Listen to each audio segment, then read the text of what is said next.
Yes. Thank you. I pledge allegiance to the flag of the United States of America and to the republic for which it stands, one nation, under God, indivisible, with liberty and justice for all.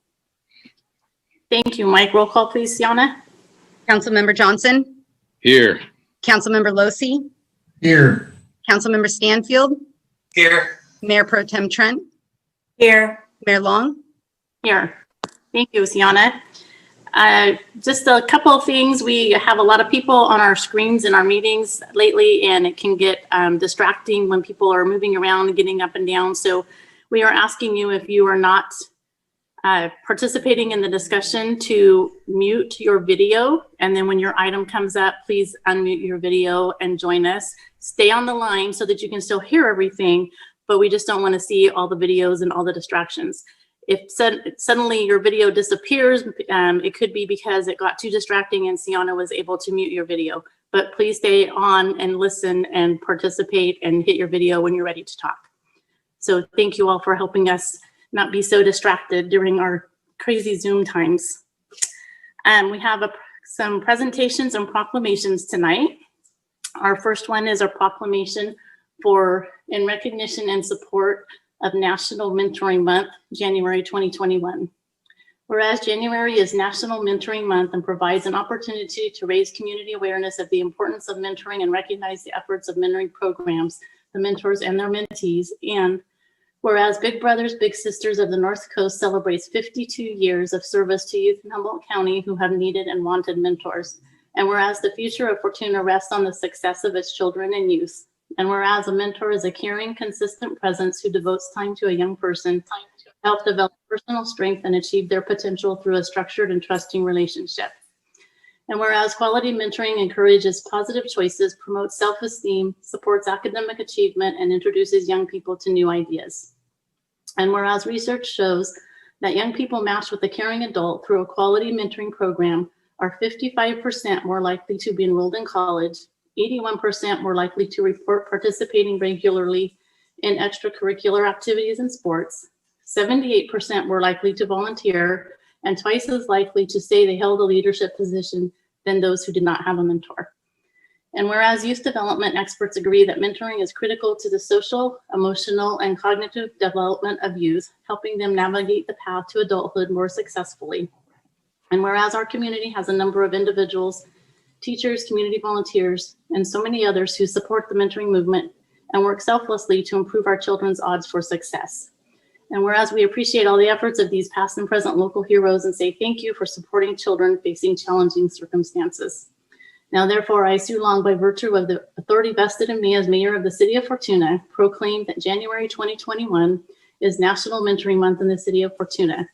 And I encourage all citizens of Fortuna to promote the creation and expansion of quality mentoring programs to equip young people with the tools needed to lead healthy and productive lives, and for the residents of Fortuna to honor the role models in their lives by becoming mentors to youth in their community.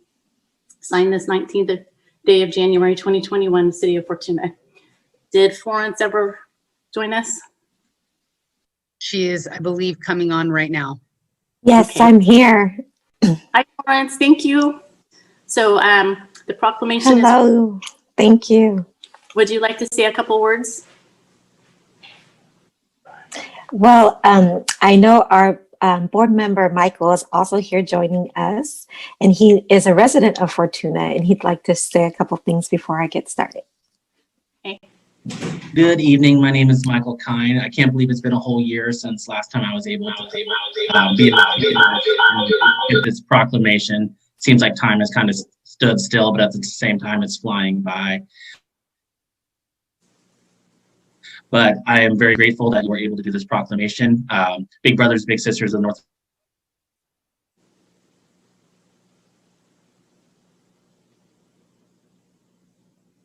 is I have to do a all out big. We're still looking for bigs all the time. We have a lot of kids on the waiting list, especially in the Arrow River Valley, that could definitely use the support.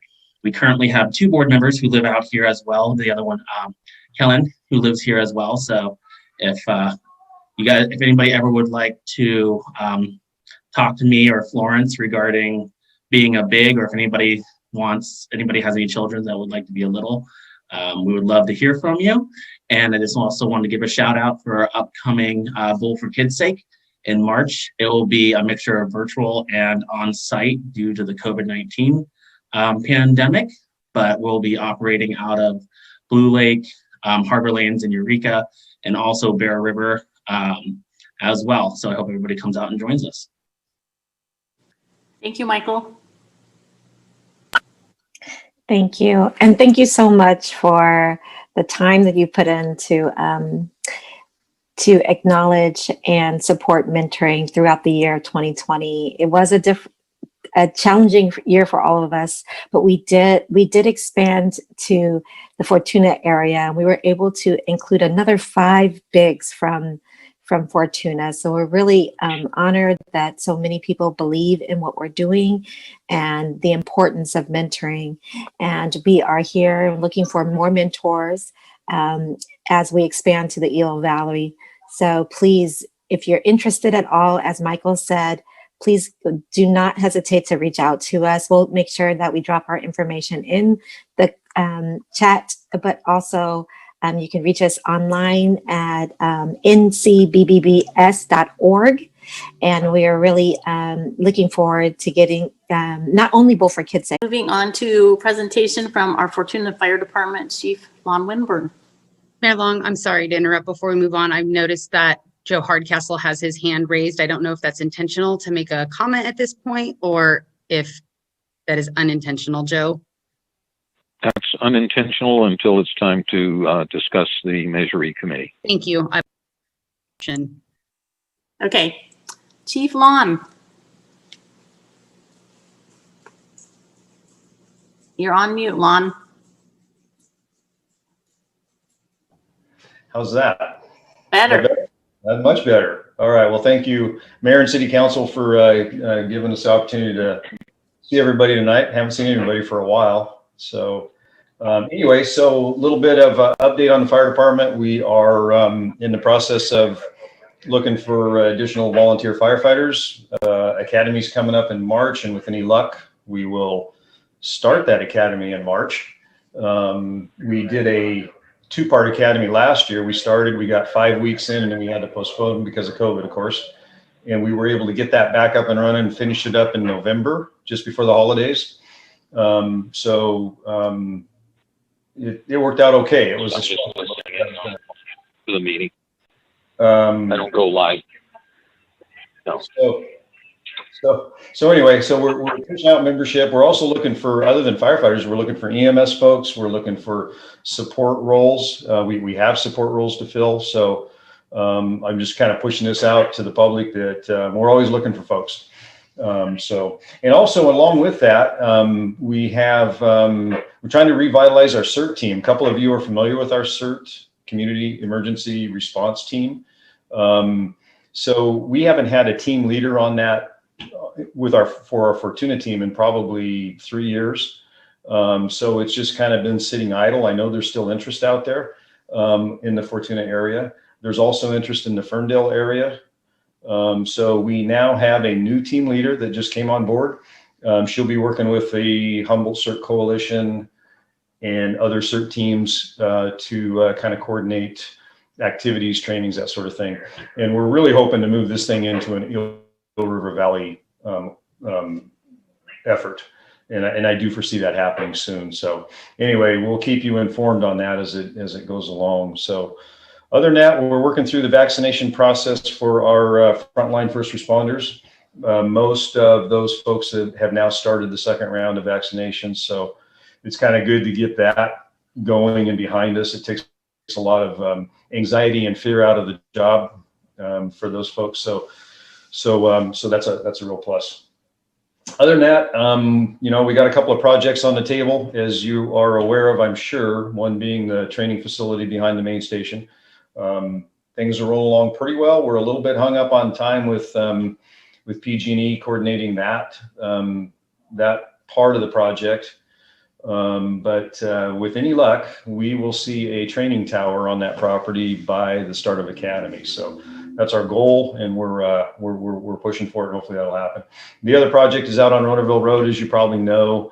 That CEQA document and the whole process for the conditional use permit is under review now by city staff. And so we're hoping for a positive outcome on that here in the next month or so, and we can get the plan set finished and get her out to bid. So kind of excited to see that thing. So that's pretty much what I got. Definitely open it up for questions if there are any. Make sure I'm on the list for any cert information. I just moved my backpack out of my way yesterday in my closet, and I went, gosh, it's been a long time since we did any of this. So yeah. For sure. Definitely we'll keep you in the loop. And hopefully something will start happening here soon. Yes. Anyone have any questions for Lon? All right, seeing none. Thank you, Lon, for your time, for being here. We appreciate it. All right. Thank you very much. Have a good evening. Thank you, Lon. You bet, Mike. Make sure you let all the volunteer fire department people know how much we appreciate you guys. I will pass that on. Thank you for that. Absolutely. All right. Our next presentation is by our police chief, Casey Day. Good evening, Mayor and honorable council members. It's my pleasure to present the third and fourth quarter report to the council. And Sienna, can we get our PowerPoint up?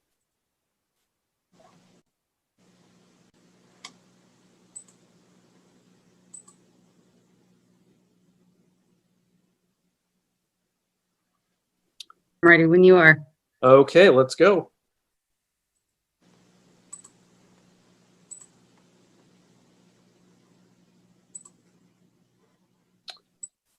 Okay, so just to clarify, this report will cover July 1st through December 31st of 2020, the third and fourth quarter. Part 1, crime statistics decreased during the third and fourth quarter as compared to the beginning of the calendar year. An overall analysis of Part 1 crimes has proven to show a relatively low frequency of occurrences in Fortuna. And in my opinion, I think that gives credence to the fact that Fortuna is a safe community. Next slide. Between July 1st and December 31st, 2020, the Fortuna Police Department responded to 47 calls for service, which were determined to be domestic violence related. 29 arrests were made and 21 criminal complaints were forwarded to the district attorney for review and arrest warrant issuance. Next slide. The third and fourth quarter enforcement statistics, which are on the slide there, before I get into this, next to each of the categories, you'll see statistics in white for 2020. And I have given comparative data for 2019, which is on both sides, third and fourth quarter in blue. So in comparing the third and fourth quarter enforcement statistics for 2020 against third and fourth quarter statistics from 2019, during the third quarter of 2020, all categorical areas increased from the previous year. During the fourth quarter of 2020, most categorical areas increased, and the Fortuna Police Department responded to a total of 21,619 calls for service during 2020. A total of 842 arrests were made and 1,053 citations were issued for the year. Next slide.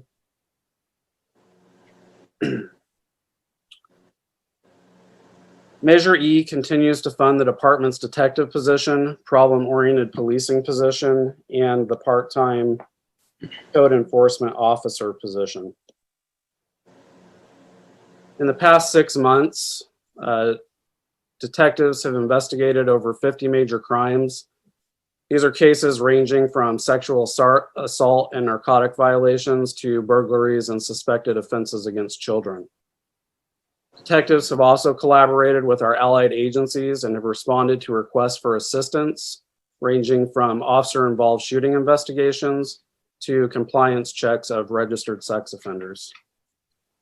In addition, detectives have also authored a significant number of search warrants and conducted follow-up to investigations requiring time and attention to detail, which has really been an outstanding supplement to the patrol division. Our problem-oriented policing detective spends a significant amount of time on quality of life issues facing our community.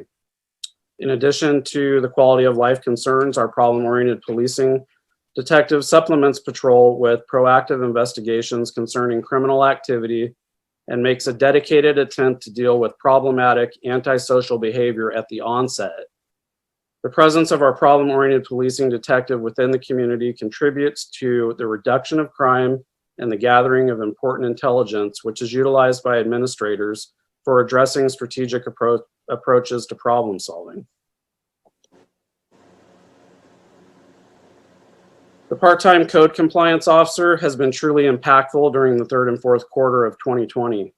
Over 35 letters were issued to property owners where nuisances existed.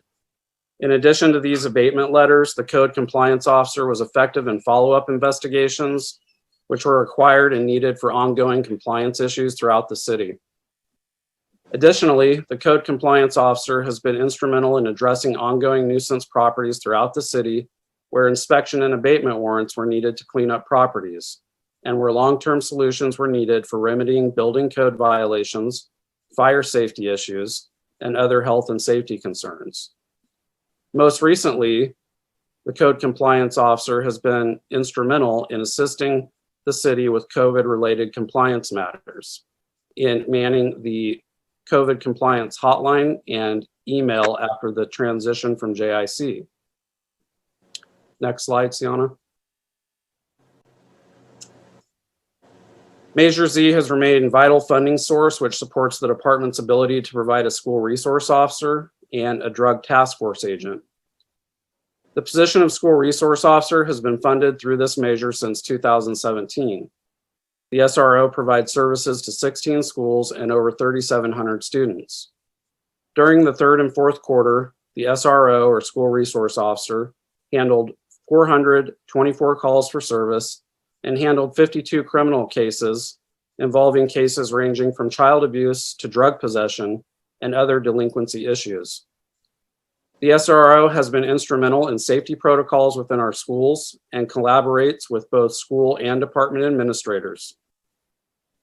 During the third and fourth quarter, the SRO was heavily involved in community outreach, completing a mural of the United States map at Walker Elementary and other painting and restorative projects, including the upgrading of interactive outdoor games and refurbishing things like basketball hoops at Hydesville Elementary School. The SRO also partnered with Project Kindness for Thanksgiving and assisted with other local fundraisers. The department's DTF, or Drug Task Force agent, is part of a progressive and effective drug enforcement team, which has efficiently targeted drug trafficking organizations throughout Humboldt County. Due to the clandestine nature of this assignment, particulars have intentionally been redacted. However, it's important that the council knows that the Drug Task Force continues to be successful in operations which target the illicit trafficking of controlled substance and the seizure of assets throughout our community. Next slide.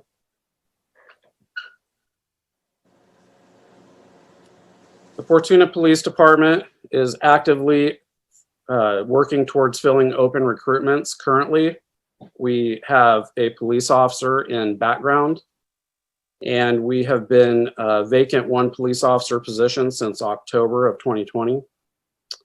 We are currently testing and arranging interviews for a public safety dispatcher. We have had the dispatch vacancy since October of 2020.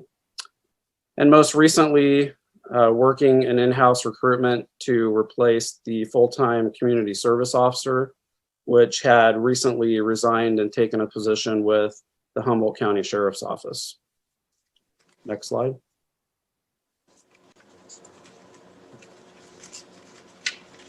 The police department continues to explore available grant funding. The ABC grant was obtained again to assist in alcohol-related enforcement. New, however, for the third and fourth quarter is the matching procurement grant received from the American Kennel Club for the purchase of the new police canine. The reestablishment of the canine program has generated significant community support, including anonymous donations, which could potentially grow and expand this program in the future. Currently, the canine or a canine which has been preliminarily selected as en route from Europe or overseas. And we are on schedule for the handler and the dog to be partnered and attend handler school in early spring, March timeframe. Next slide. Volunteer Enoch Ibarra devotes a significant amount of time to crime prevention programs throughout the Eel River Valley.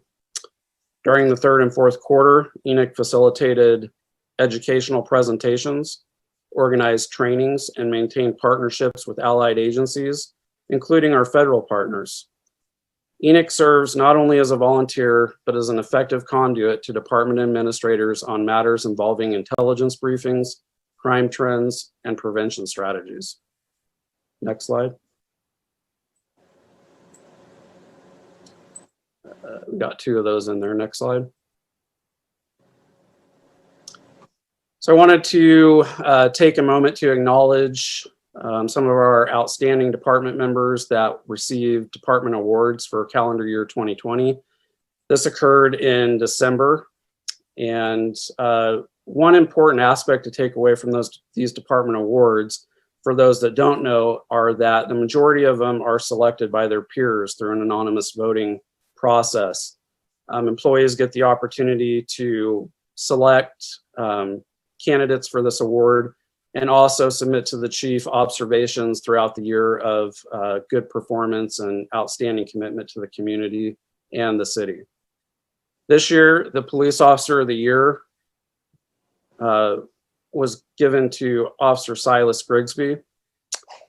The Employee of the Year was given to Administrative Assistant Kendra Bailey, and Dispatcher of the Year was given to Public Safety Dispatcher Jade Campbell. Next slide.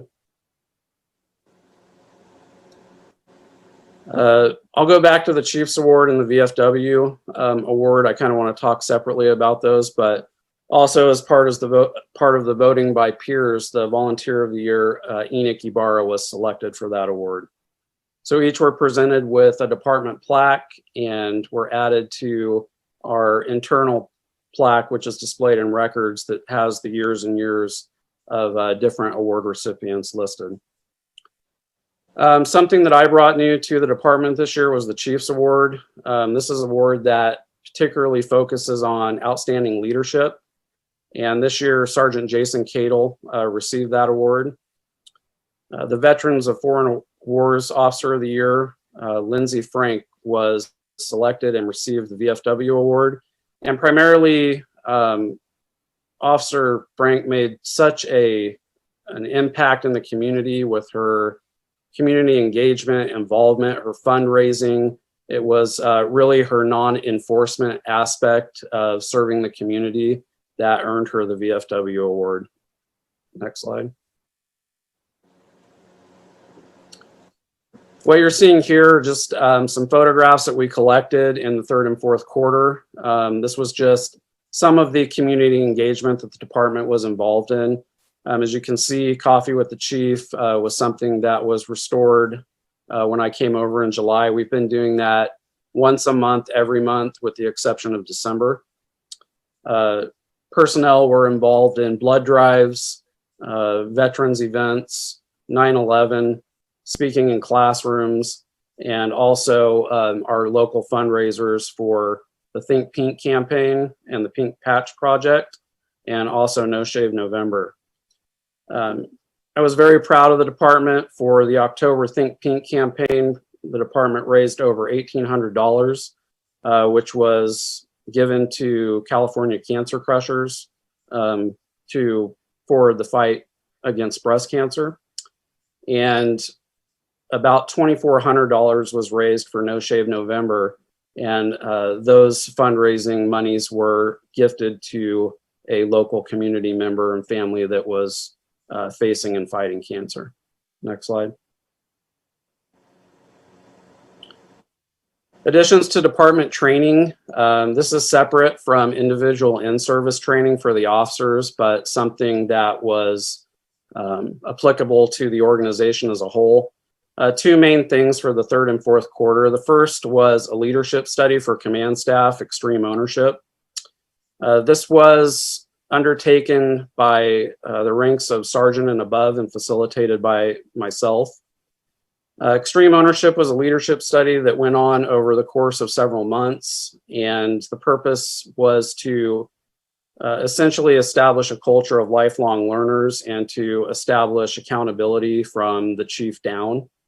Also focusing on communication aspects and with an emphasis on how tough conversations within the organization can bring an agency from good to great. The second training was a quarterly training that we did in November, where it was department-wide for ICS, or Incident Command. This was a training that we put on with the assistance of the Humboldt County Sheriff's Office. And essentially what we did was scenario-based training for major critical incidents. It was important for department members to be able to rehearse these type of incidents and exercise muscle memory when managing and communicating and obtaining the resources needed to effectively manage critical incidents. So we involved public safety dispatchers and sworn officers in this exercise. We were granted the use of the Fortuna High School for this exercise and spent about 4 hours rehearsing different scenarios. As a result, the Fortuna Police Department will, again, just maintain a culture of lifelong learners and continue to work on progressive ways in which to manage critical incidents. Next slide. So in conclusion, just the direction of the Fortuna Police Department, what you're looking at here was a set of leadership team values, kind of defining what we believe as a management team or a leadership team for the police department and how we will behave. You'll see signatures from sergeants and above at the bottom, and this is a living shelf document. It's something that every calendar year we actually have the leadership team re-autograph it or re-sign it. And our values are clearly stated: integrity, professionalism, accountability, communication, and embrace diversity. So our vision going forward is that we are, again, able to utilize this as a living shelf document as a guide for how this agency will serve the community and how we will behave and what we will base our principled policing on. That concludes my third and fourth quarterly report to the council, and I would be happy to answer any questions. Thank you, Chief Day. Anyone have any questions, comments for the chief? Madam Mayor, I do have a comment and question. Go ahead. Chief, excellent presentation. You are just spot on with your professionalism and what you brought to the community and what you brought to the police department. I would like to congratulate your employees who received the annual department awards.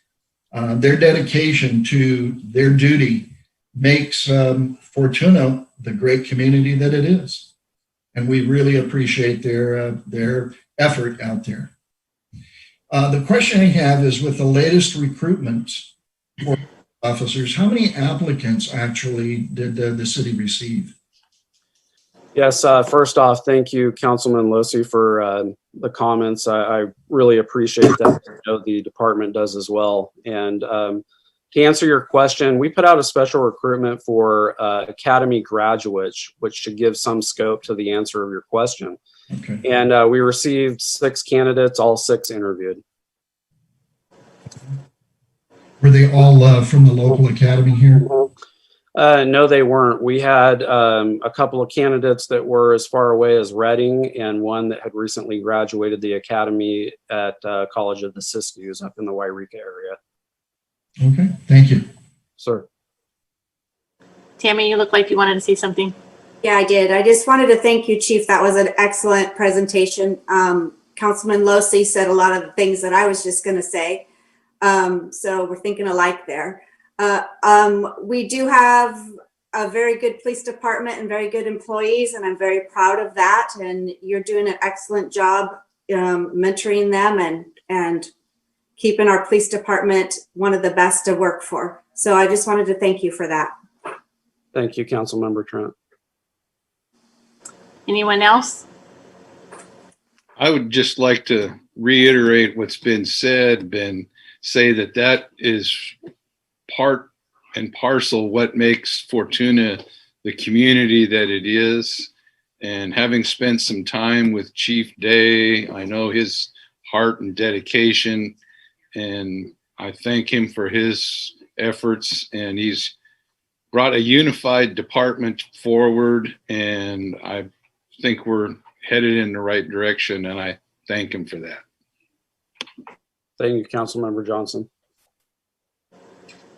I could just echo all the previous comments, and thank you, Casey, for your presentation tonight. And I look forward to joining you for coffee with the chief this week. So we need to talk about that. My pleasure. Thank you, Mayor. All right. Moving on to a presentation from our Measure E Committee Chair, Walt Wilson.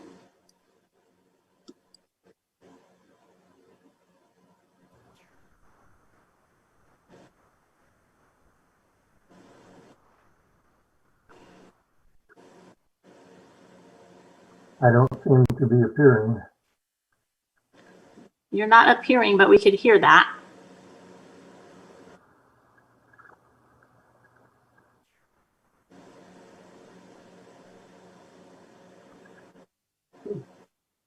Sienna, can you tell Walt again how he got his video working earlier?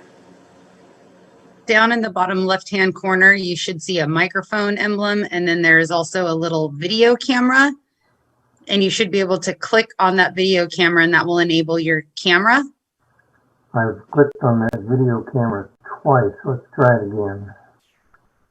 I can see the screen changing, but is there something over your camera maybe? Do you have a piece of paper or something over the camera at the top of your computer? There we you go. It helps to flip things the right direction. Okay. Thank you. Good evening, Honorable Mayor, council members, staff, and community members. My name is Walt Wilson, Chair of the Measure E Oversight Committee. Accompanying me this evening is Joe Hardcastle, Vice Chair of the committee. Joe co-authored today's presentation and will be available for questions at the conclusion of our presentation. Thank you for allowing us to present our annual report covering Measure E revenues and expenditures for fiscal year 2019-2020 for your consideration. The Oversight Committee strives to adhere to the duties and responsibilities set forth in the Council resolution establishing the Oversight Committee and to use the funds as transparently and efficiently as possible. The city is committed to using Measure E general tax dollars in a transparent manner to protect and maintain essential city services, including increasing and restoring police officers and programs, repairing aging, deteriorating streets and storm drains, parks maintenance and expansion, programs for youth and seniors, city buildings maintenance, and illegal camp cleanup, all as promised to the citizens of Fortuna. These promises are being kept. Your council agenda packet should contain the comprehensive 9-page report titled Annual Report to the City Council. This report details projects completed and associated Measure E expenditures for public works, parks and recreation, and public safety. The Oversight Committee receives comprehensive briefings on all these projects during our meeting on December 15, 2020, from Finance Director Aaron Filmley, City Manager Merritt Perry, Deputy Director of Public Works Kevin Carter, General Services Superintendent Bob Knapp, Parks and Recreation Director Cameron Moe, Deputy City Engineer Brendan Bird, and Police Chief Casey Day. All questions posed by committee members were satisfactorily answered. Public comments were solicited, but none were received. Please refer to this report for project and cost details. During fiscal year 2019-2020, the City of Fortuna received $1,623,944 net of administration costs of $10,020 from the city's transaction and use tax.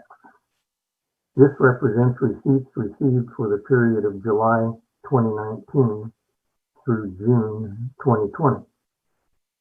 These revenues represent approximately 20% of the city's total general fund revenue and are somewhat higher than originally budgeted. Expenditures, as outlined in the 9-page report, include $90,520 or 5% to cover the general fund deficit and City Hall administration, $197,468 or 12% for Parks and Recreation, $619,205 or 37% for Police, and $786,453 or 46% for Public Works. Thanks to revenues in excess of expenditures totaling $169,582, largely attributed to actual revenue receipts coming in higher than originally budgeted, and savings on certain projects, the sum of $169,582 was transferred to reserves and will be available for future expenditures. The Oversight Committee is satisfied that all Measure E funds are being utilized in accordance with the spirit and intent of the ballot measure, and we commend city staff for their hard work on behalf of community members. This will conclude our presentation, and I will now turn the meeting back to the council. Joe and I will be happy to answer any questions that you may have. Thank you for your support. Thank you, Walt, and thank you, Joe, for your participation in preparing that report. Did I miss something? Because I don't have anything in my council packet for Measure E. Were we supposed to have a report in our packet? Yes. Okay, maybe they can email it to us separately because I don't have it. Did anyone else see it? I didn't get one. Okay, so Sienna, could you email that to all of us tomorrow, and we'll read that. And, Yes, I will. Thank you. Does anyone have any questions for either Walt or Joe? Jeremy. Walt, forgive me if you just announced this. Tomorrow is the public input meeting that citizens have an opportunity to connect with you and give ideas for future expenditures for the following fiscal year. Is that correct? That is correct. 5:30 Zoom meeting? 5:30 Zoom meeting. That is correct. How would a citizen make sure and get an invitation to that? I think I will defer that to Fiona. Yep. So the agenda has been posted on the city's website at friendlyfortuna.com, and the Zoom information is available at the top of the agenda. So if a member of the public wanted to participate, they could use that meeting password and ID to log into that meeting at 5:30. Thank you. And Mayor Long, if I could just add a couple of more comments on that. We also sent a flyer around in all of the city water bills. So a majority of the citizens, almost everyone who has water, should have gotten a notice. And I did notice one error in the packet that it didn't explicitly say under the business item public comment, but what we will be looking for in that meeting is public input on spending ideas. And I will say that we did receive a number of comments in response to the flyer that we put out in the water bill. So we're thrilled to have that public input on the spending priorities and some project ideas. So we're looking forward to presenting that at the meeting tomorrow. All right, thank you. Any other questions or comments for Walt or Joe? I would just thank them for being the face of the oversight committee and taking the time to solicit and listen and apply the public input. So thank you. Thank you, Mike. Anyone else? All right, thank you for that presentation. Good luck tomorrow night. I know you guys will do just fine, and appreciate your service to the city. Thank you, Mayor Long. Moving on to oral comments from the public. Sienna, if you will put up our contact information on the screen. While we were waiting to see if anyone calls, we can talk about our consent calendar. Does anyone wish to pull anything? You'll have to speak up because I can't see all of you right now. Hearing none. Does anyone Madam Mayor? Yes. Yes, I'd like to pull item number 7, if I could, please. Okay. Anyone else? I also wanted to pull item number 7. Okay. Anything else? I also wanted to make a comment on item 7 and make a comment with item 5. Anything else? All right, Mike Johnson, why don't you make your comments on item 5? I just wanted to make the comment on over the Christmas holidays, before the decorations went up, the parks crew went through and really spruced up the medians and made things look great. And as soon as the things came down, they were out there cleaning up and mowing and weed eating and tidying things up. And during the time when the grass got that growth spurt during the sunny couple of weeks we had, they were out in the parks tidying things up. And it's just remarkable when you get out in the morning and you go through the park with the sun shining and the way it hits, it's just really sets things off. And I just wanted to thank those guys for all the work they do. I'm actually surprised Lon didn't mention the fire department putting those cutouts up and taking them down. So the community is very thankful for their time in doing that. Why don't you move on to item 7 while you're talking? What did you have on that one? Well, recently, you might have noticed that there was a paving project on Newburgh. But I wanted to just mention that they really did a great job on that. They did in 2 days what has taken a week before to do. There was one mishap where don't know for sure, but I'm reasonably sure that it was a direct tap with a cork in the AC water pipe. And when the roller went over with the vibrator on, it broke it off.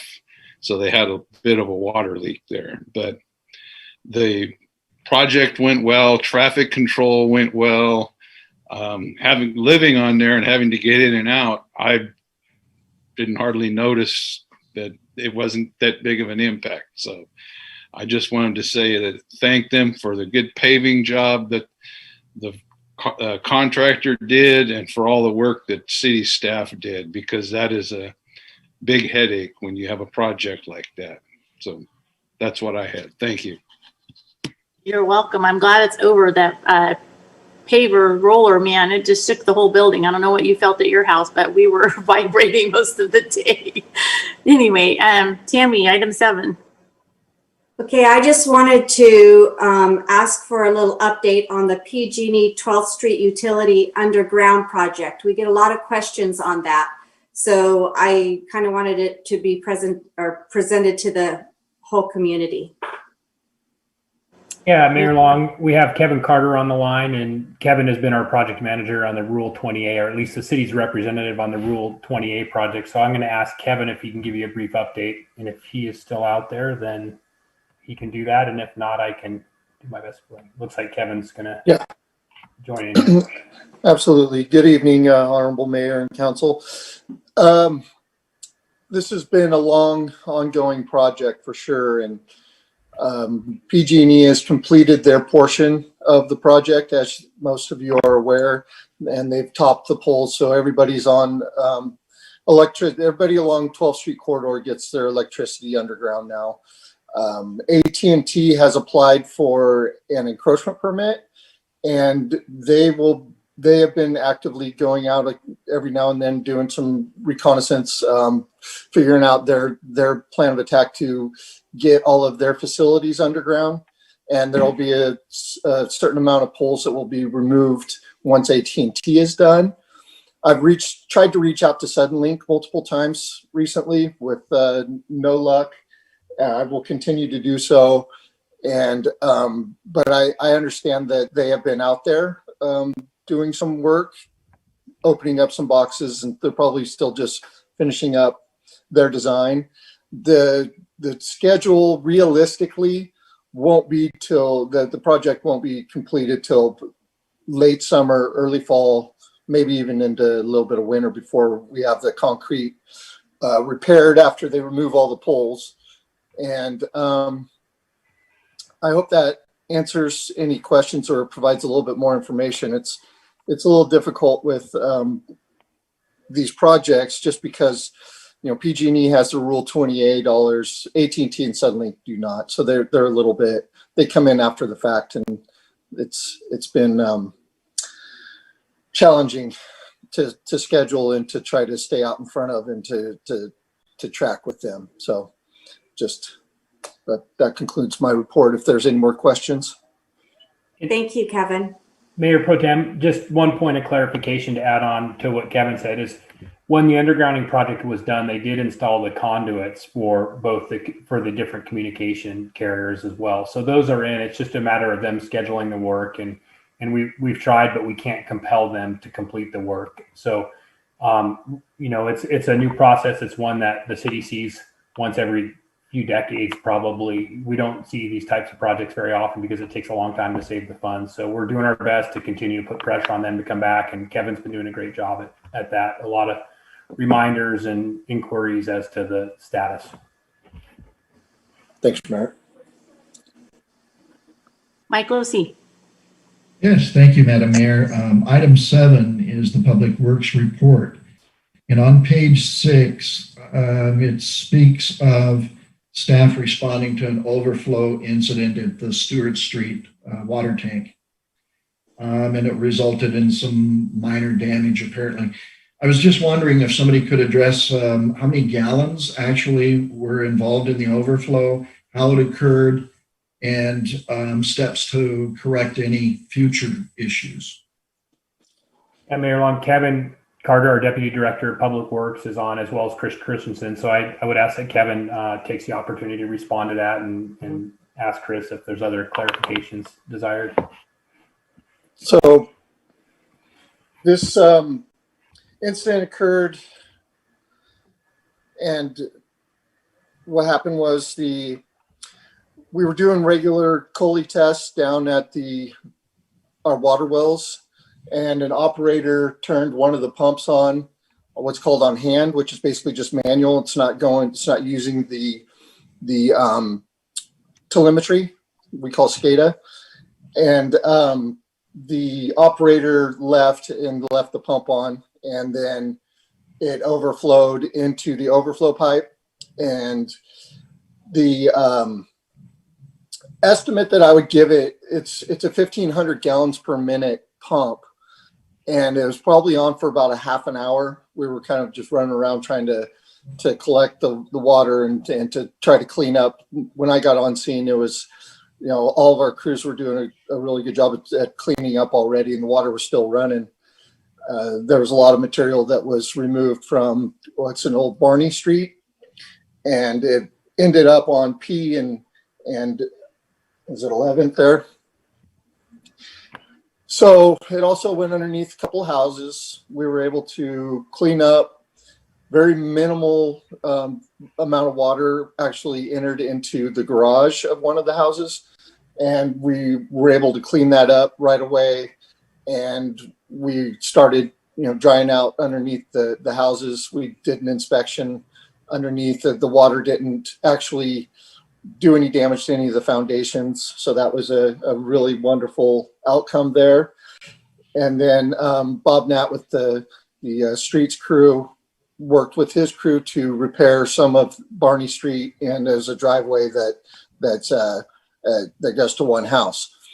Now, to say in the future, one of the other things that we found is the water should have never gone into the overflow without telemetry telling us. So there was an error in the actual levels that the telemetry was set at. And so one kind of good news, if you want to kind of look at it this way, is we were able to verify, reset those levels in Stewart Tank. And then we took the opportunity to take a look at every single one of our tanks in the city, make sure that this doesn't happen elsewhere. And we're also going to expand even further into some of our other facilities and being, more on top of testing, on doing real field tests instead of going with theory. And so I was really kind of happy to see our operators brainstorming, trying to come up with some new ideas, taking it very seriously. And hopefully this doesn't ever happen again. Okay, so what you're speaking of with the overflow, then that would act as an automatic shutoff, or would there be a possibility of installing something that would act as an automatic shutoff should it run, say, over a 5-minute period? So when a pump is put in manual or in hand, you're overriding all the automatic portion of it.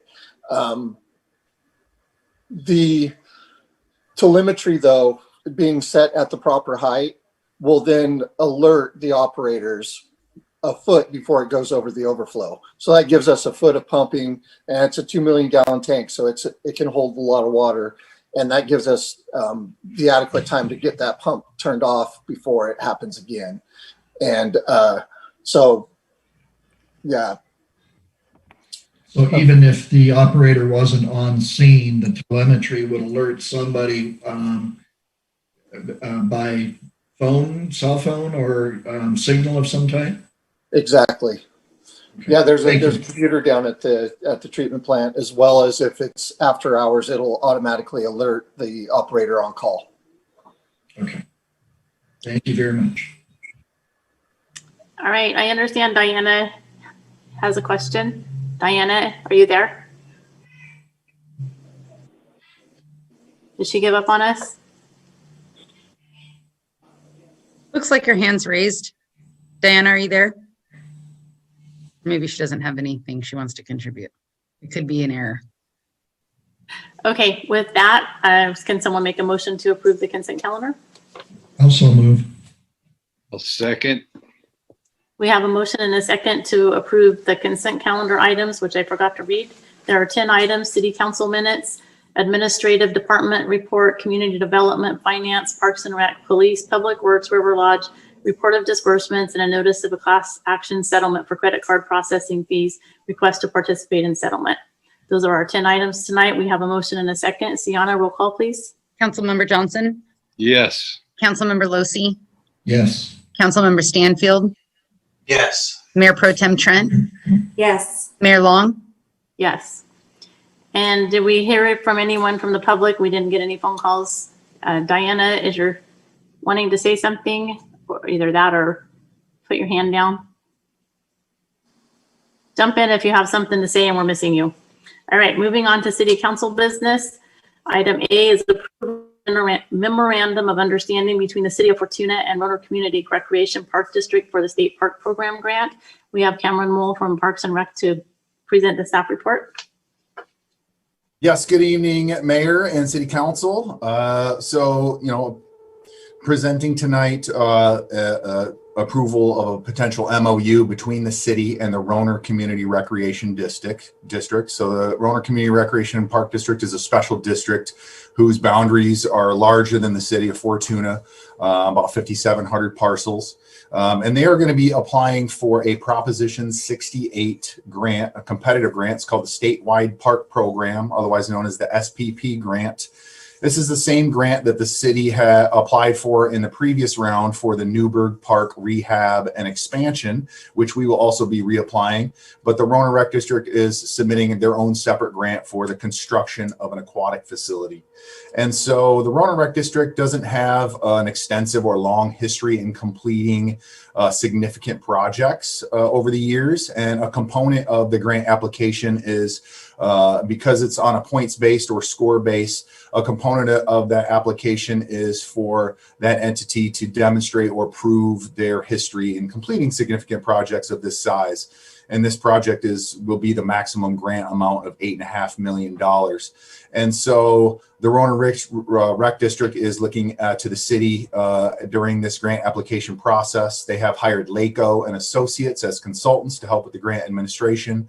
And so they're looking to establish an MOU with the city so that they can essentially utilize the city's extensive experience in completing large and significant projects for their scoring criteria for their grant. So basically the city further assisting the Roanoke Rec District with that endeavor to construct an aquatic facility in the city of Fortuna. And so again, the SPP grant, we are in the final round. There's $395 million available total. So the grant application is due on March 12th. So we've got a couple months to wrap things up before both the city and the Roanoke Rec District submit their grants. You know, and the city has already provided a lot of staff time and assistance to the Roanoke Rec District throughout this process. So the Roanoke Rec District, just to kind of inform the public and other council members, was reformed in 2018 after being kind of sitting idle or on a hiatus for multiple years. And so when they did reform, we've assisted them with that mission. And again, their main mission is to construct an aquatic facility in the city limits.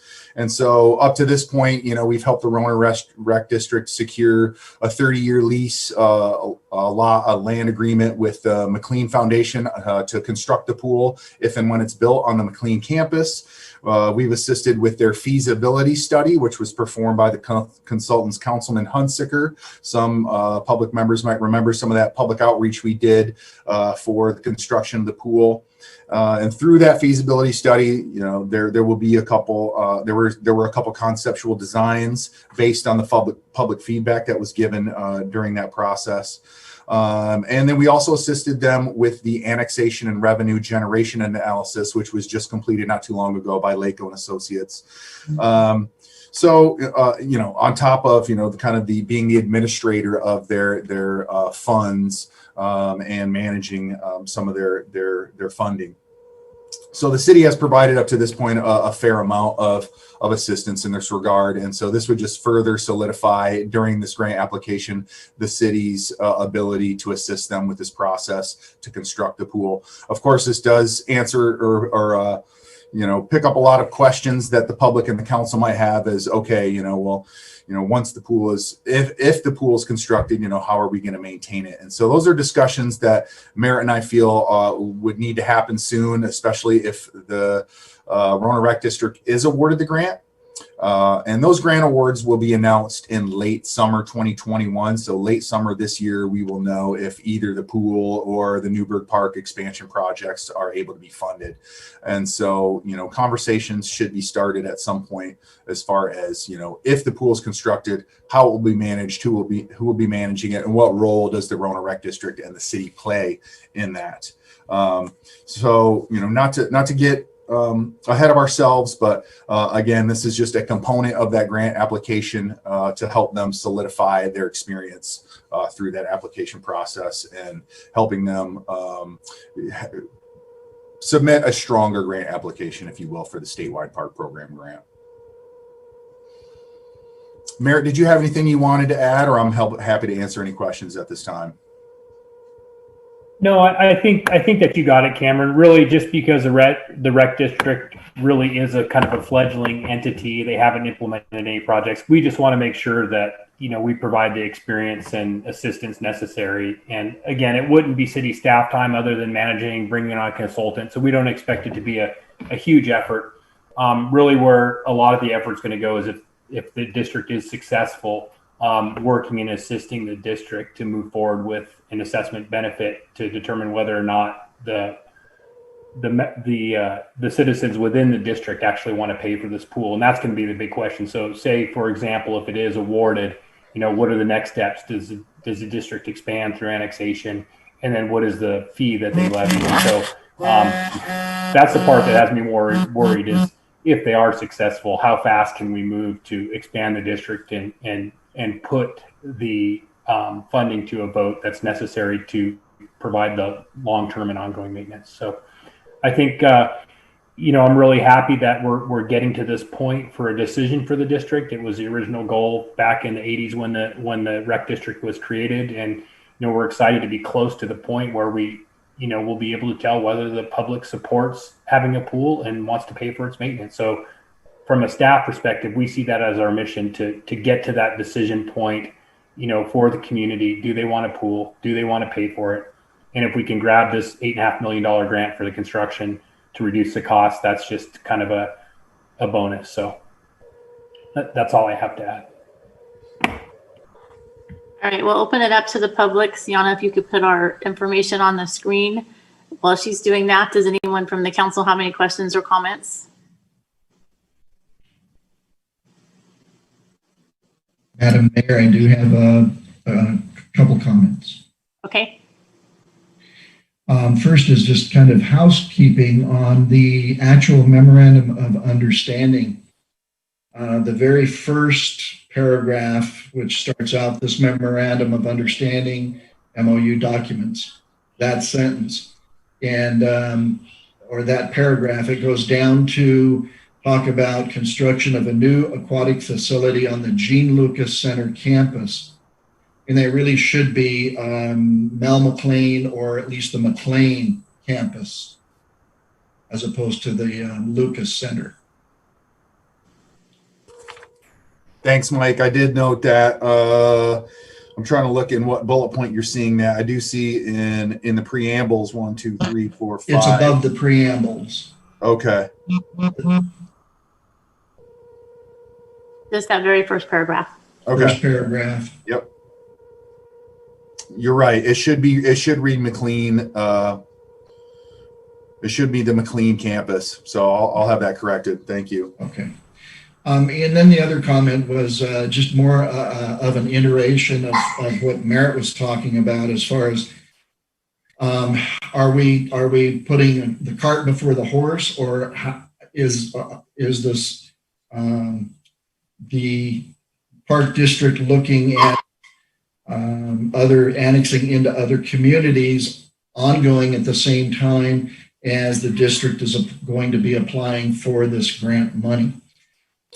Yeah, that's a good question, Mike. And a lot of people would probably ask that. So basically, it was a good opportunity with a significant amount of funds that arose that the district was able to apply for. So it being the final round, I do feel it was important them to jump on it and see if it was something that is doable. However, you're correct.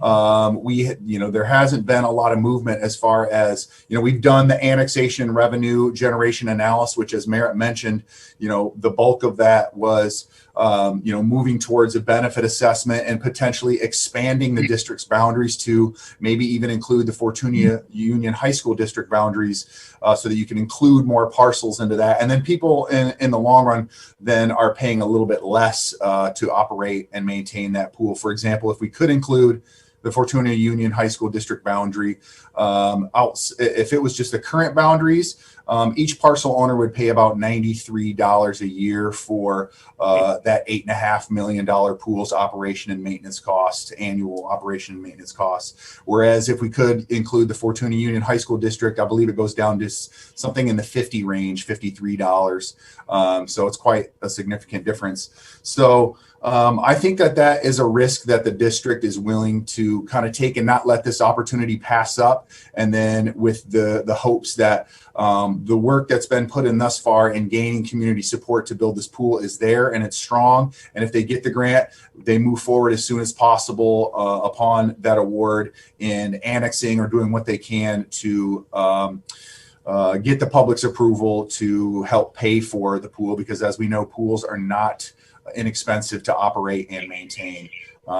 So we're looking at probably around a $400,000 a year range for the operation and maintenance of a pool. So it will take the public's input and support if the pool is going to be constructed. And if we don't get the public support in that regard, then the pool just won't be constructed.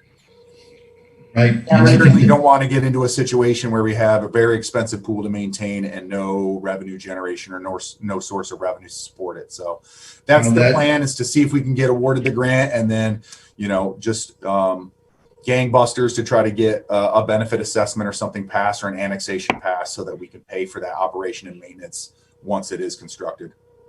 It would be a disaster to have that aquatic center built and 5 years later have it sit there and then nobody being able to afford to operate and maintain it. I know the city wouldn't be able to, and I think the McLean Foundation has made it pretty clear that they're not able to do that either.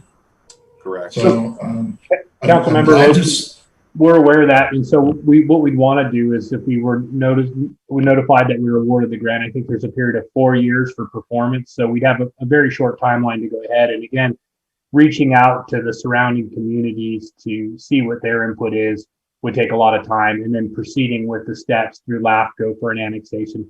There's a lot to do, and it's going to take at least a year. And so I think the key is going to be negotiating that project timeline and scope of work with state parks folks. But there's absolutely no way we proceed in accepting that grant and building a pool without a revenue stream. So we could talk more about that. We're going to be bringing this back to the council on the second week of February to provide more details and share the results of the annexation and revenue generation, and we'll review the feasibility and some of the other items that we've completed so far. So tonight we were hoping just to take care of the MOU, have that approved by council, which was really just kind of representing the city's willingness to provide that assistance. But again, we're going to have many more conversations, hopefully, about this with the next comprehensive kind of update and council discussion, the second meeting of February. Well, I'm really excited about this, that there's some movement toward this. We've been talking about a swimming pool for 20, 30 years in Fortuna. And finally, there seems to be some movement in the right direction. And so I'm really happy to see that, and I would encourage both entities to move forward. Thank you. Thank you. Yeah, we feel like, it's been a success just getting to this point, but, we have a lot of work to do with just getting the organization together, getting the documents in place so we can actually put a number in front of the voters so that the community can decide if they want to pay for and fund that. And again, extensive outreach. There's going to be a lot of work to do to see who wants to be included and what their feeling is on that. Well, and in the last, year and a half, there's been several public meetings with the Roner Park District, whatever that full name is, people commenting and doing the research and all of the things. So there's been a lot of community participation so far over the last about year and a half. So we definitely have a handle on, the process, as far as don't build a pool till you have a process in place to manage and maintain. So we've already kind of gone down that road, and I think everybody understands where we are. And so this is, if we could get that grant, that would just be amazing. Like little tiny Fortuna on the map for getting a huge grant like that. So we've been successful in public works. Now, if we could just be successful in parks, we would really be able to make a difference in our city. So any other questions or comments? Diana, did you want to comment on this, or did you just have another comment on something else? I just wanted to give a public comment during the public comment period, and I'm sorry, I'm at a Santa Sleigh meeting, so I wasn't able to connect appropriately. So if it's okay, if I could jump in at some point. Yeah, if you want to just hold on while we make this motion and get that passed, and then I'll come back to you. Yes, thank you so much. Okay. All right. If we don't have any more comments or questions, someone like to make a motion? Well, I'd make a motion. We authorize the city manager or his designee to enter into an MOU with the Roner Community Recreation and Park District.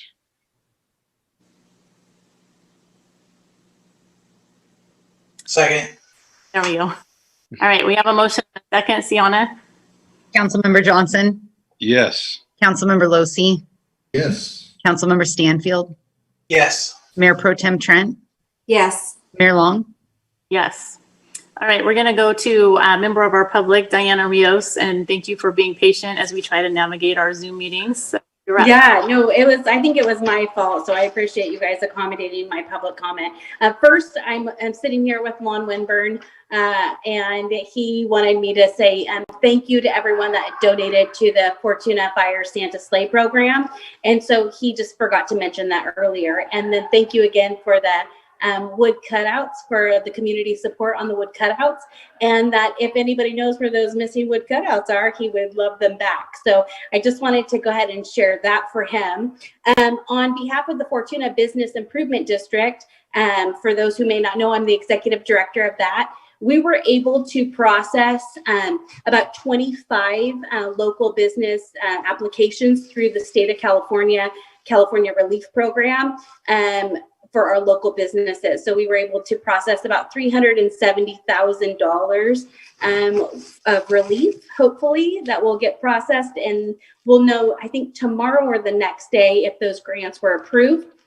And then businesses will be funded within 25 days. We did prioritize restaurant owners, salons, and minority business owners. There will be a second grant round coming open in the beginning of February, and we plan on it helping as many businesses as possible. And if local business owners are unable to access that information, they can reach out to the Fortuna Business Improvement District at our FBIT office, and we will help businesses get their grant applications together. We'll scan all their documents and we'll help them upload them, so that way we can help more businesses during the next grant round from the state of California. So those were just a couple of things that we've been doing, something tangible, and I wanted to let the council know that we are actively working to support our business community. And then also with this, the county of Humboldt also opened up their grant round. It closed December, I believe it was the 4th.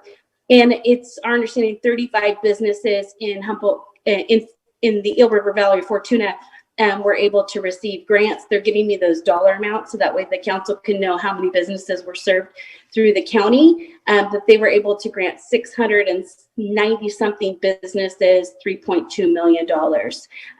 So that was a nice way to support our local businesses. So I just wanted to let the council know that we're actively working on supporting our local businesses through these grant rounds. And if you know a business that's interested in our support, we are here to support them. So thank you so much for all you guys do for our community, and we're here to serve our businesses. So that's it. Thank you so much for your time.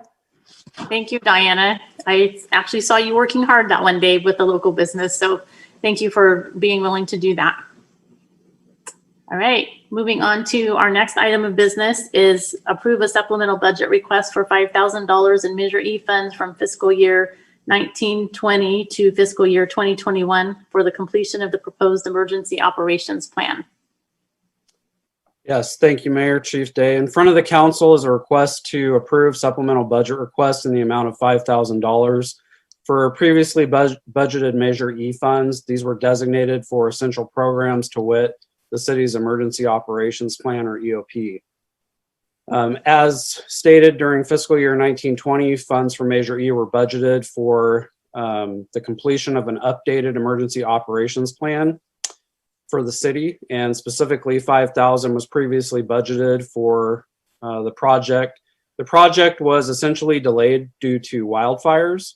The consultant for this project is Chief Frederick Flores. The scope of Mr. Flores' duties extends far beyond consulting services and required his response to wildfires both locally and abroad.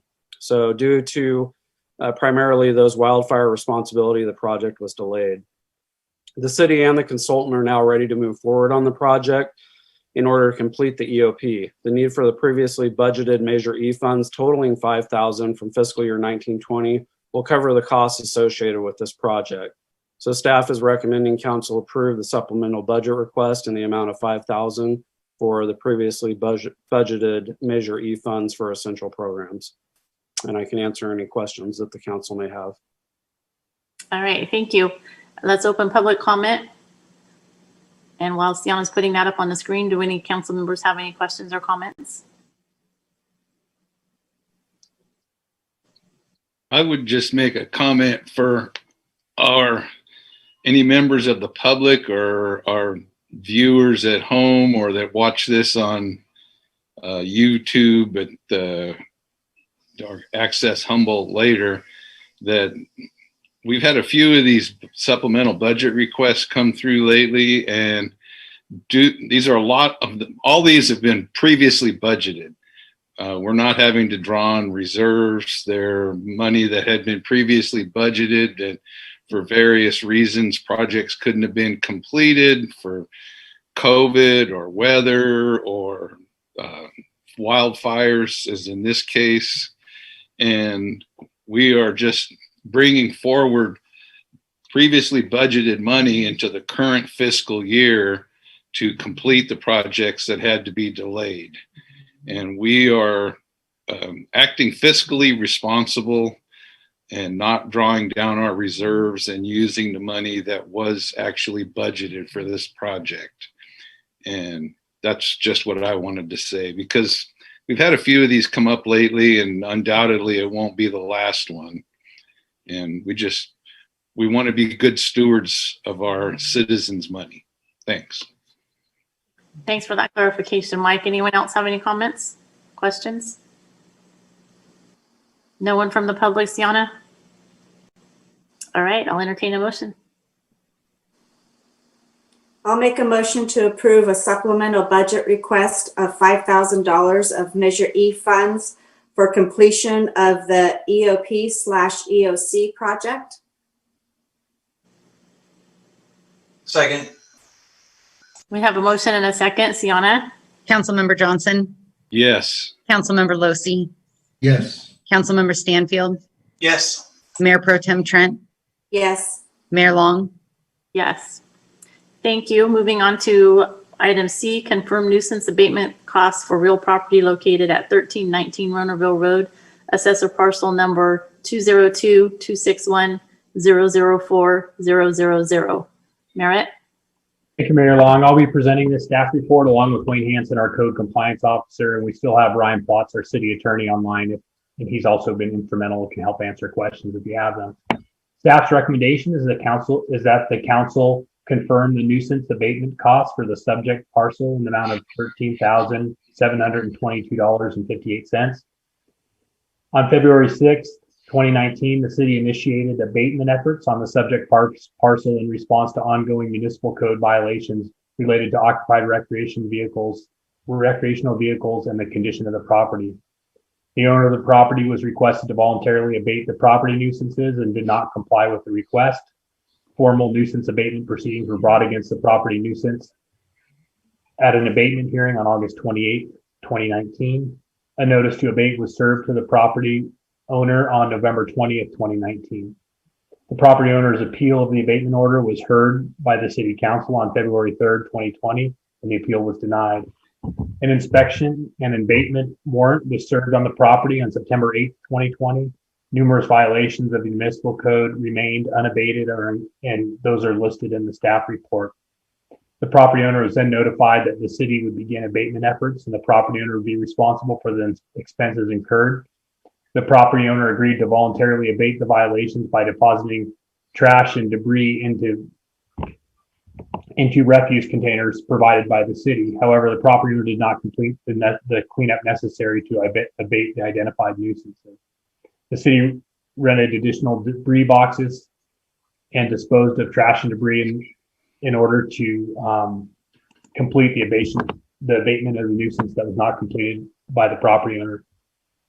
The total financial cost of the city of Fortuna for the property nuisance abatement was $18,172.38. The cost of this abatement will be funded from the nuisance abatement revolving fund, Fund 240. Any funds recovered as a part of the assessment would offset the costs incurred. It may take several years to recover these funds, and the amount is uncertain. And there's a table of breakdown and costs that's included with the report. So I think I may have said initially, and it's listed at the top, that the amount is $18,172.38. So with that, I'll hand it over to Wayne. Wayne will provide a little bit more detail, and he'll show you some pictures of the abatement activities in a PowerPoint presentation. Thank you, Merritt. Hopefully it starts up here.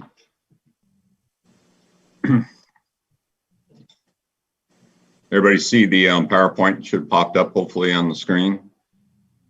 Not yet. Pardon me? Not yet. Sienna, do we need to put that up for Wayne, or would you like me to put that up for share? I don't know if you have that. Wayne has it. Okay. Did it go Thank up? you. Yep. There we go. Yep. Pardon me? Credit. Just enlarge it, Wayne. Okay. There you go. Okay. As Merritt spoke earlier, this project started in February 2019 for a property located at 1319 Ronoville Road in the city of Fortuna. This has been an issue for a decade, but we took this task on starting in February 2019. And I assume council's got the breakdown of the expenses on the spreadsheet here I just put up. Basically, you can see that the Mitchell, Brioso, and Delaney, that's our legal firm. Ryan Plotz represents that firm. During this process, I had to, with our attorney, Ryan Plotz, write a total of, I believe, 4 abatement warrants. We had to get it amended. The original abatement warrant wasn't done in the completion time. Generally, it's 2 weeks to 4 weeks, whatever you ask the judge, because of the magnitude of the cleanup kept on going. As Merritt said, the landowner agreed at first. CWS was involved. They paid for one 40-yard dumpster. The county did. They didn't want to get involved anymore, so the city stepped in and ordered 5 total, one at a time. Took approximately a week for the landowner with some of his friends filled the dumpster, so city staff didn't have to deal with the magnitude.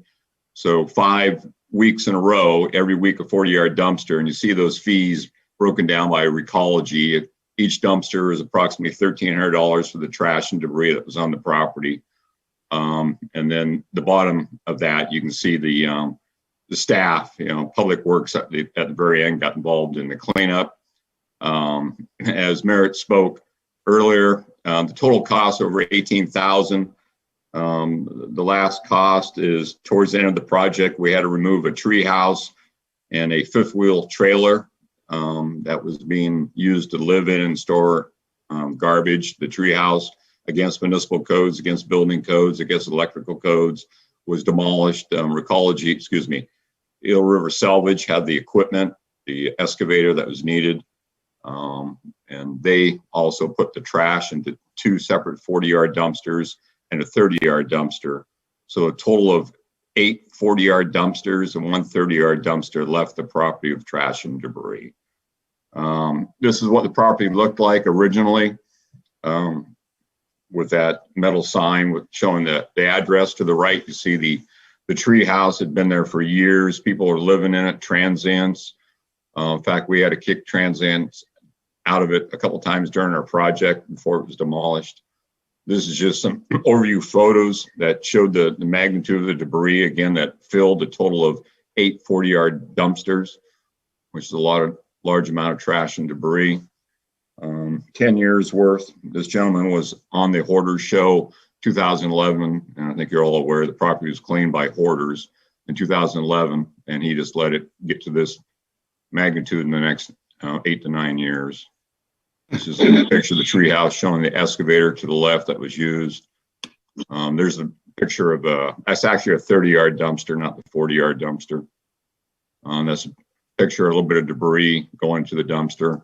This is what's left, a part of the 5th wheel motorhome that was on the property.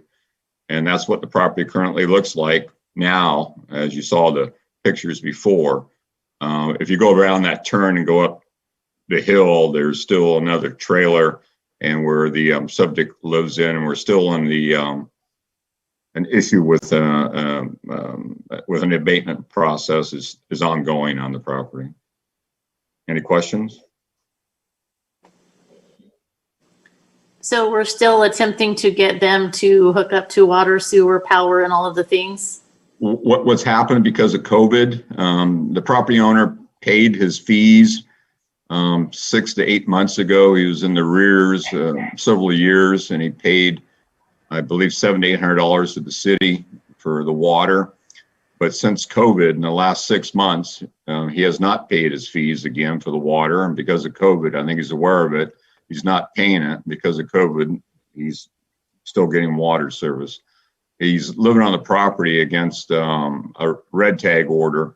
He still doesn't have PG&E. We're currently working with our city attorney to have him removed from the property and for unsafe to occupy underneath the red tag because of an electrical problem. He has no PG&E, and basically what he does is move a generator around on the property, a gas-powered generator, hooks it up to different wires, obviously aren't up to code and very unsafe. Does anyone else have any questions? Madam Mayor, I do have a question. Okay. Hey, Wayne, there was at some point water diversion from private property located above this parcel. Has that been mitigated? Has that been taken care of or anything? Yes, that was mitigated several months ago. The abatement warrant went for a total of 81 days. We kept on having it extended because of the magnitude of the cleanup. And the abatement warrant ended sometime in December, but it was good for 81 days. But the theft of the water from the property owner above it, which was in a gravity fed going to his toilet so he could flush into the city sewer system, has been mitigated. I can't speak of it currently because I haven't been up there in about 45 days. Thank you. Any other questions or comments? We'll open public comment. Does anyone from the public want to comment on this? Call quick.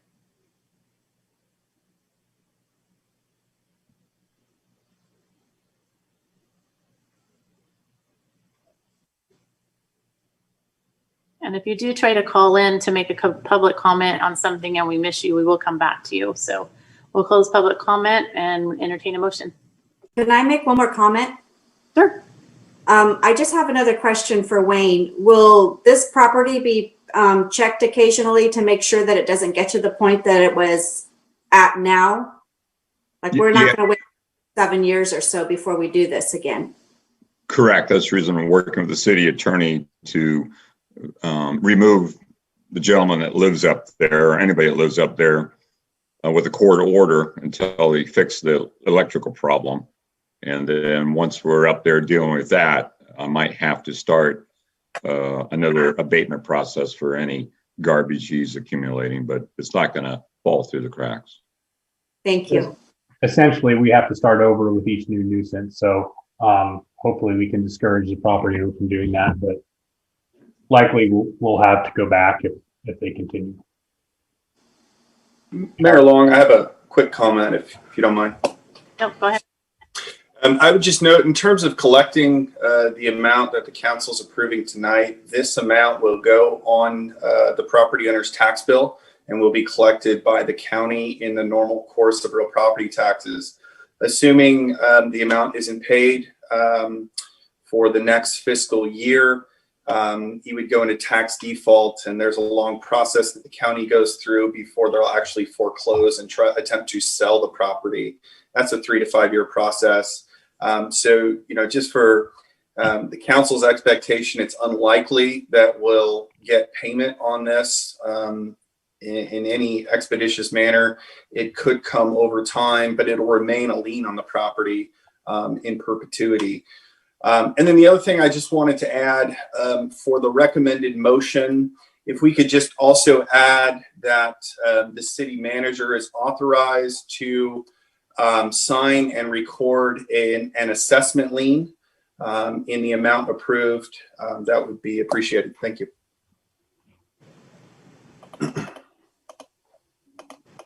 Okay. Does anyone want to make a motion?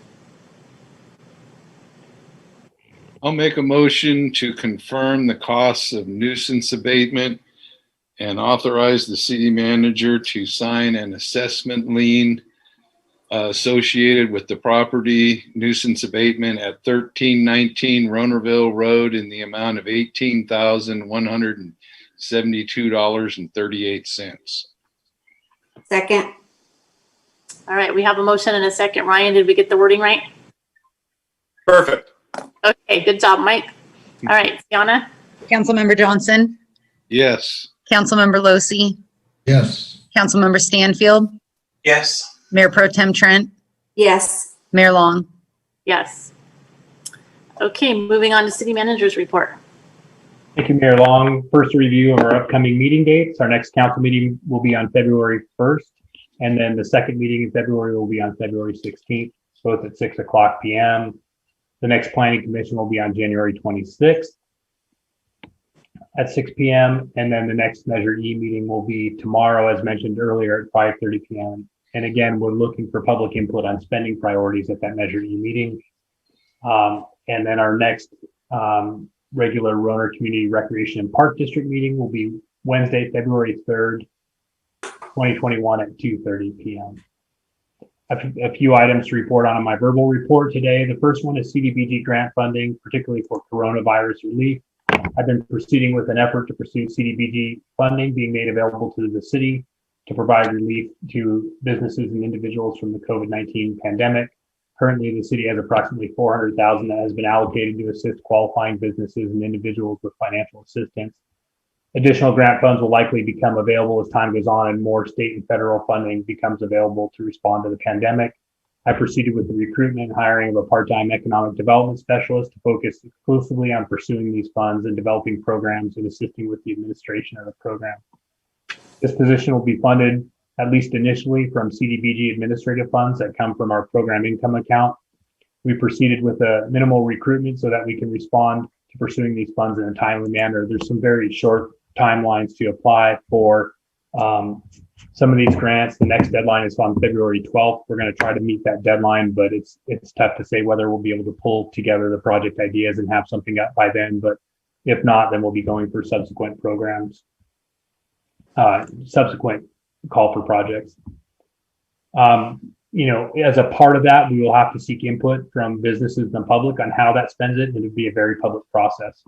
I'll continue to report back to the council with progress on this effort as we proceed, as well as bringing a formal budget request to the council for the filling that position at the next city council meeting. The Chamber of Commerce has asked that I present to them on February 8th. And as the council may know, or if you haven't heard yet, there is no planned State of the City breakfast this year, as gatherings are prohibited due to the COVID-19 pandemic. The Chamber of Commerce has asked me to present at the meeting on February 8th. And what I'd like to do is put together an abbreviated version of the State of the City and really just look at some of the big issues facing the city. The tax issue, just a high-flying overview of the budget, some of the city accomplishments, some of the challenges, and just report back to the chamber, and then possibly visit some of the other service organizations with that presentation. So that's something that I'm going to be working on over the next couple of weeks, and I'd be happy to discuss that with any council members if you have questions or ideas or suggestions. Be happy to share that with you. Tourism and marketing, I've become more active and working with the Chamber's Tourism and Marketing Committee. I'm pretty excited at some of the potential for that. There's some great ideas that the Chamber CEO has been putting out, and I really like the direction that the Tourism and Marketing Committee is going. And I think there's a lot of potential to increase the tourism in Fortuna in the absence, especially of a pandemic. But I think we have some good ideas, and we're really going to try to put some more energy into that committee and getting a return on the TOT dollars that the city invests in that. So stay tuned for more, and I look forward to bringing some of the great ideas coming out of that back to you. I also wanted to let the council know that I completed drafting a letter requesting action from our elected officials to introduce legislation to expedite the CRV redemption being available to our citizens. The letter supports a request from local grocers to suspend fines and modify cow recycle requirements for the CRV redemption sites. I also reviewed the letter with Linda Wise of Recology and confirmed their intent to reopen should the measures requested in the letter be made possible by the legislative changes requested. So we'll continue to follow up on that one. I know that's a big one. That's something that council asked me to do at the last meeting, and so I did follow up, and we'll have all of our council members' signatures on that, and that letter will be going out in the next day. I just want to let the council know that staff has had a pretty significant, put forth a significant effort to make sure that the city is in compliance with the Cal OSHA emergency regulations issued on November 30th. of last year. And there's a number of things that are required by that emergency regulations to make the workplace safe. And some of the things that we've been working on include inspections to identify and evaluate the hazards and make sure our work areas comply with the new regulations. There's investigating and responding to any cases for employees who have been exposed, have the disease, or if they've been potentially exposed. We have to provide equipment, testing, and training to our employees. And then we have to assure that corrective measures are being taken to eliminate hazards in the workplace. And it's not just a one-time thing, it's ongoing. And this is something that we're having to do as long as many of our businesses they're having to do that for their workplaces. And I will just say that a lot of this work is being led by Sienna Emmons, our Human Resources Director, City Clerk, with the assistance of our division and department heads. So that's one of the additional things that she's taken on. None of us expected it, but she's doing a good job and really working to make sure these tasks get done, and then documenting them in the event that we have an audit, and really to, not only provide a safe workplace, but also to make sure that we minimize the exposure to the city from fines if we did have a violation. So we may, one of the things that's coming up is we're looking at City Hall and how we partition some of the offices so some of our employees don't have to wear masks all day. So that's the current effort. We've gone through most of our spaces, but City Hall, you may see some changes in the near future, and I'll continue to update the council on this as well. One other comment, I'd just like to let the council know that the police operations building at the intersection of Newburgh Road and Ronerville Road, we're continuing to work on that. Whitchurch Engineering and DJ Cleek are our consultants. They provided a draft schematic design for us to review. We have comments that we prepared for them, and we will be providing to them so that they can proceed with the schematic design. And again, it's just a remodel of the interior building.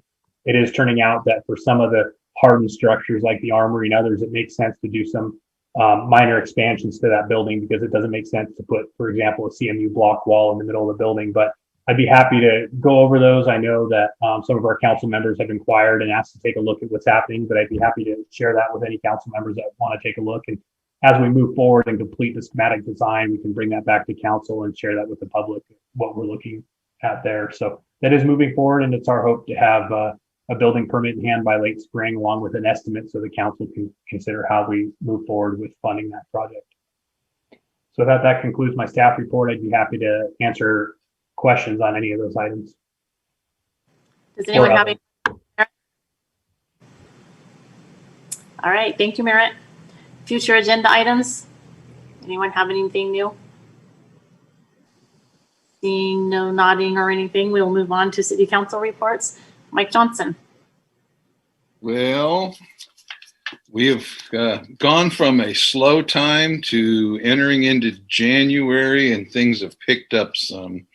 I've had a historical commission meeting, and I have to say that our curator, Alex Service, has done a remarkable job navigating the COVID requirements and opening and closing and opening and closing and maintaining social distancing, keeping track of who's in and how many people, a foot traffic plan so that we don't have conflicts. And during this meeting in January, the future work projects and future of the museum is discussed, and they have some nice ambitious plans, provided that we can open again. When we can open. I know we'll open again, but when is the problem? We don't know yet. So our museum is in good hands, and we have a great historical commission, and I look forward to the next meeting. Also, last week was our first policy committee meeting for the Transportation, Communication, and Public Works. And we had a lot of different things going on. First thing I learned was that if you're not at the table, you're on the menu, meaning we need to be engaged and make our presence known, especially with the state legislature. some of the things that are going on. The policy committee itself actually set an agenda of the top 4 items that would like to be engaged with. And remarkably enough, the first one is to maintain the safety of our SB1 dollars. There's been 2 committee chairs in the legislature that changed, and 2 new appointments to the CTC, and are guaranteed to receive money from SB1 dollars is not as sure as it was last year, and it wasn't that sure then. So the league is going to be engaged in watching out for that.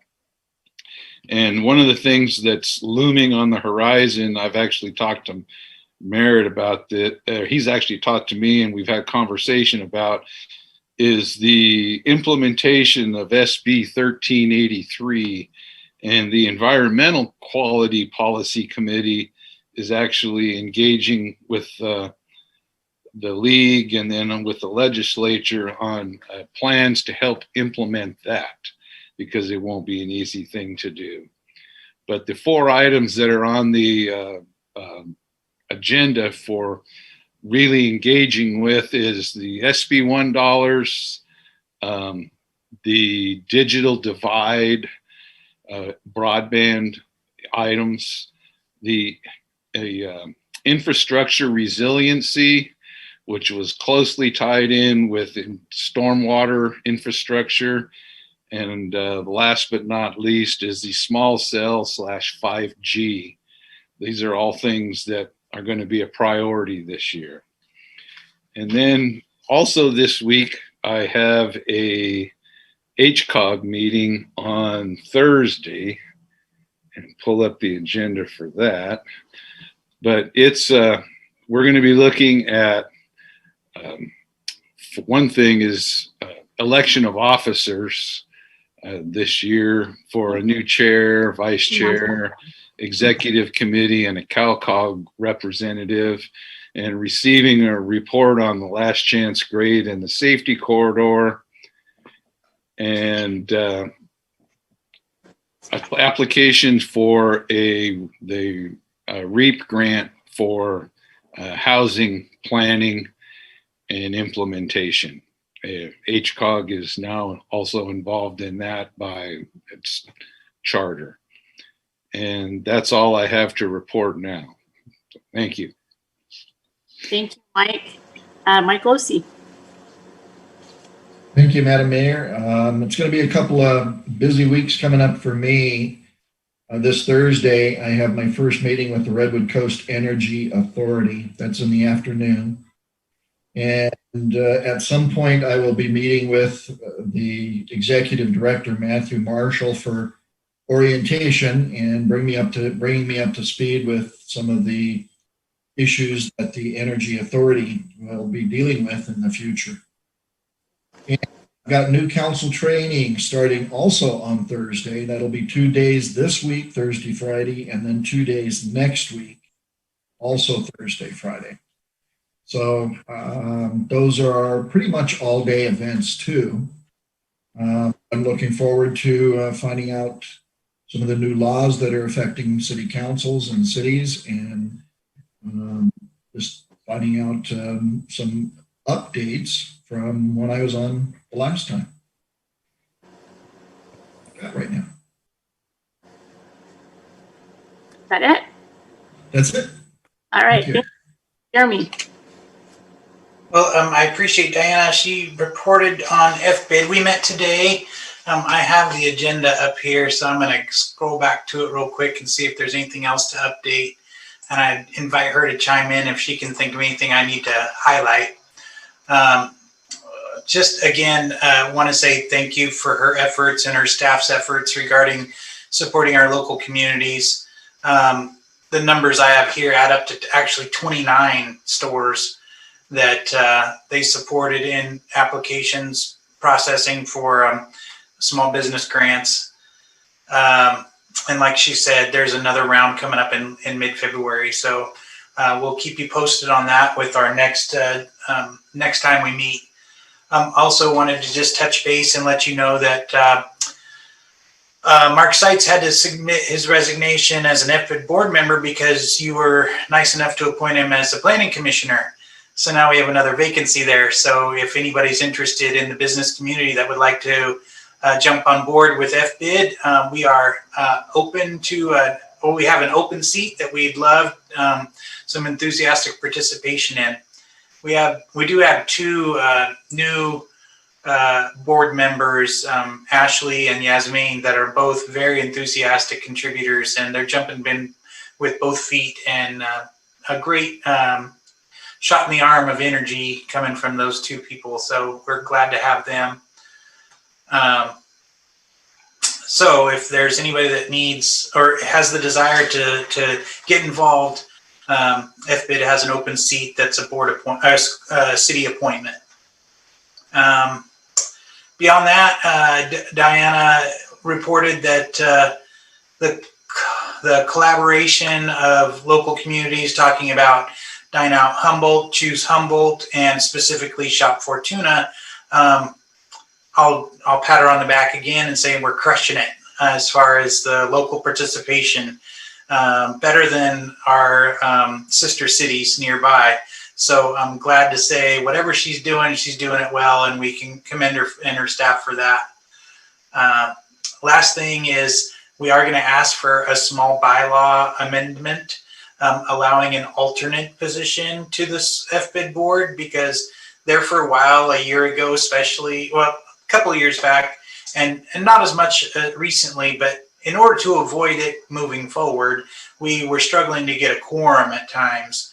And so an alternate position would help us maintain consistent meetings and getting the business of the bid done in a timely fashion. So we're going to ask that the council accept a recommendation to extend our board positions by an alternate seat. Again, if Diana has anything else to bring up that I missed, I'd be happy to let her interject on my time. Other than that, Parks and Rec meets on February 8th, so I will bring back new information at that time.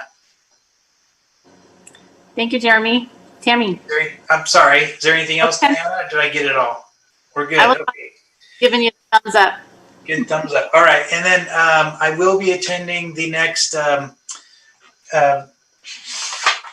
hall meeting with our Senator Mike McGuire. It's next Tuesday, the 26th at 6:30, and it's a second invitation by him to talk to the community about the response to COVID-19 at the state level. So that's it. Thanks. Okay. Thanks, Jeremy. Tammy. Thank you. I attended our first year of first meeting of the year for the League of California Cities Public Safety Committee. We listened to a presentation from Assembly Member Mike Gibson, who is the chair of a newly formed Assembly Select Committee for Police Reform. This committee is tasked with developing meaningful changes to policing and enhancing public safety. There have already been several new police reform bills introduced. The next meeting is April 15th, where we should have the opportunity to review these new bills. Being the first meeting of the year, we went over procedures and the rules and new introductions to everybody. Looks like we have a nice full committee this year, and hopefully we'll be able to help with these new bills, make modifications to them, recommend or deny. And then on Monday, I'll be meeting with Chief Day. We're going to start working on the application for Measure Z funds to renew our school resource officer and our drug task force officer. And we'll be attending the meetings with the advisory committee all through March. So I'm looking forward to getting those renewed. So if you know, happen to see any of the supervisors, put in a good word for these officers and let them know what a good job they're doing. We really need these positions renewed. And that's it for my report. Thank you. Thanks, Tammy. So yeah, quiet December turned into crazy January. Last week, I did a leadership Zoom talk with the student body leadership at the high school, and I always love being invited to the high school. It's just a little different on Zoom versus being there in person, but they were pretty interactive just because they are, you know, the actual leadership group. So that was really fun. A little early in the morning for me though, you know, I don't like that 7 o'clock stuff, but, and then I inadvertently got appointed to 2 of the League of California Cities committees because I missed out on my one that I really have the passion for, the Housing Community and Economic Development Committee. Couldn't make the meetings one year, so someone else in Eureka took my spot, and I really wanted that one. So Sarah said, try for a presidential appointment. I said, you just never know. There's lots of applications, but hey, go for it. So I ended up getting the presidential appointment to that one, but I got the Redwood Empire appointment to the, these are long, the California Cities Governance, Transparency, and Labor Relations Commission. So I had 2 meetings last week, and man, the first one, the housing one, is just all over the place. And I don't know if there's a lot of new people on the committee or people just don't get the overreach of government, because they just didn't seem to have a problem that the government wants to mandate all of these things in your city and tell you what to do. And we had 3 bills to go over, and we only got through 1. We barely came to a consensus on what to do with that one. And it relates to their state wants to mandate that a housing project can go into any zoning in your city that is defined as a lot zone for office or retail commercial that is not adjacent to an industrial use. So basically, it doesn't really matter what you zone your city. The government can mandate that you allow housing there. And, you know, cities have done their general plans, and they've thoughtfully zoned their cities accordingly and according to what works for their city and their area. And the state just wants to come in and tell you that you have to allow housing of these types in any zoning. And I just don't think people get it, that's why you have your general plan. That's why you have your people and your land use and all of your things. And it was painful. But anyway, that one went all the way to the end, the 3 hours of Zoom.